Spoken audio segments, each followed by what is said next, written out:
નમસ્કાર, આપ જોઈ રહ્યા છો નેશન પ્લસ ન્યૂઝ. હું છું આપની સાથે હેતલ ભગત.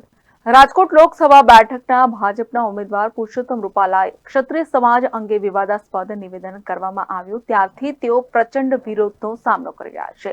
એનાથી વિચલિત થવા વગર તેમણે ડોર ટુ ડોર પ્રચાર શરૂ કરી દીધો છે. રાજકોટ શહેરના કુવાડવા રોડ ઉપર આવેલી સોસાયટીઓ અને દુકાનોમાં પહોંચી તેમણે પ્રચાર શરૂ કરતા લોકોનો ખૂબ જ સારો પ્રતિભાવ જોવા મળ્યો હતો. ઠેર ઠેર રૂપાલાને હાર પહેરાવવામાં આવ્યા હતા તો ગુલાબના ફૂલોથી તેમનું સ્વાગત કરવામાં આવ્યું હતું.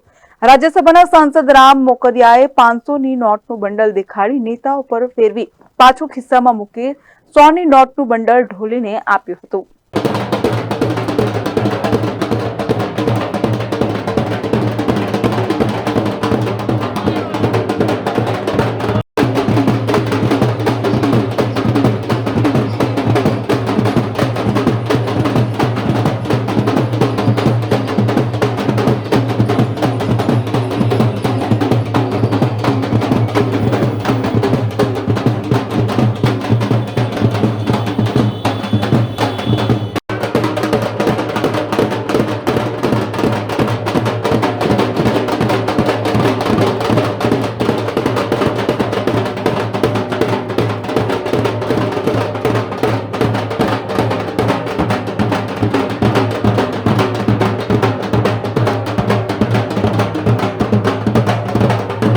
રાજકોટમાં પાટીદારોનો ગઢ ગણાતા કુવાડવા રોડ ઉપર રૂપાલાના ડોર ટુ ડોર ચૂંટણી પ્રચાર સમયે મોટી સંખ્યામાં ભાજપના કાર્યકર્તાઓ ઉપસ્થિત રહ્યા હતા.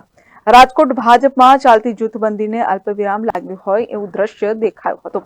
સાંસદ રામ મોકરિયા, રાજકોટ લોકસભા બેઠકના પૂર્વ સાંસદ મોહન કુંડારિયા, ઉદય કાનગડ, મેયર નયનાબેન પેઢડિયા તેમજ શહેર ભાજપના પ્રમુખ મુકેશ દોશી સહિત લાંબા સમયથી અલિપ્ત રહેલા ગુજરાત પ્રદેશ ઉપાધ્યક્ષ ભરત બોઘરા પણ રૂપાલાના પ્રચારમાં જોડાયા હતા.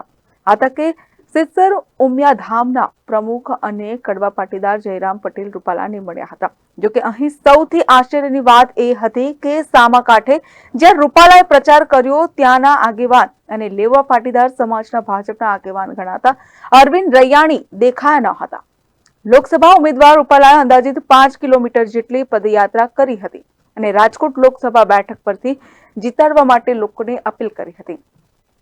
આ તકે ડીજેના તાલે જય શ્રી રામના નારા લાગ્યા હતા તો ઢોલ નગારા સાથે રૂપાલાએ ભવ્ય પ્રચાર કર્યો હતો. આ તકે ઘર હોય કે દુકાન, સ્થાનિકોએ રૂપાલાને હાર પહેરાવી સ્વાગત કર્યું હતું અને તેમની સાથે સેલ્ફી પણ પડાવી હતી. આ ઉપરાંત અલગ અલગ ચોકમાં રંગોળી પણ કરવામાં આવી હતી. પાટીદારોના ગઢમાં રૂપાલાનો ભવ્ય પ્રચાર જોવા મળ્યો હતો. આ ઉપરાંત ક્ષત્રિય સમાજ રૂપાલા સામે રોષ ભરાયો હોવાથી રૂપાલાની સાથે મોટો પોલીસ કાફલો પણ જોડાયો હતો. પ્રવાસમાં ચાલુ છું, આવું છું, જાઉં છું, પણ આજે અમારા રાજકોટ છે, રંગીલું રાજકોટ છે અને અમારા મતદાતાએ, અમારા કાર્યકર્તાઓ, અમારા ટેકેદારો, બહેનો હોય, ભાઈઓ હોય જે સાહેબને ઉવારણા લે છે, તાંડલો કરે છે, હાર પહેરાવે છે તો એની ખુશી ઓર હોય. એનો મતલબ એવો છે કે વિજય તો પાકો છે, પછી કોઈ સામે આવશે, લડશે અને ચાલશે. એ તો પ્રક્રિયા છે લોકશાહીમાં, પણ અમારો વિજય નિશ્ચિત છે અને 7,51,000થી ઉપરની લીડ મળી છે. સર, રાજકોટમાંથી કોંગ્રેસમાંથી પરેશ ધાનાણીનું નામ ચર્ચામાં છે, કેટલો ફરક પડે? ફરક તો ભાઈ ન પડે કે લોકશાહી છે ને કોંગ્રેસનો ઉમેદવાર ન મળે તો એને પણ અમરેલીથી લઈ આવશે અને લડશે તો ડિપોટી જશે. પરેશ ધાનાણી મારા બહુ નજીકના મિત્રો છે, પણ લોકશાહીમાં જે ભાજપ કોંગ્રેસમાં જે લોકો કામ કરતા હોય એની રીતે કામ કરતા હોય, અહીંયા કોંગ્રેસમાં પણ 3 ભાગ પડી ગયા છે. એટલે એક ભાગ ગયો તો ધાનાણી સાહેબને મનાવવાનો, એની એવું હટ પકડી કે મને કોઈક મનાવવા આવે તો હું બાઇટ આપું ને એની બાઇટ આપી છે. કુદરત શું કરે, કોને લડાવશે, શું થશે તો ભગવાનના હાથની વાત છે, પણ આવશે તો ડિપોઝિટ ગુમાવીને જશે એવી હું એને શુભેચ્છા પાઠવું. Dhaval Gondala, nation plus news, Rajkot.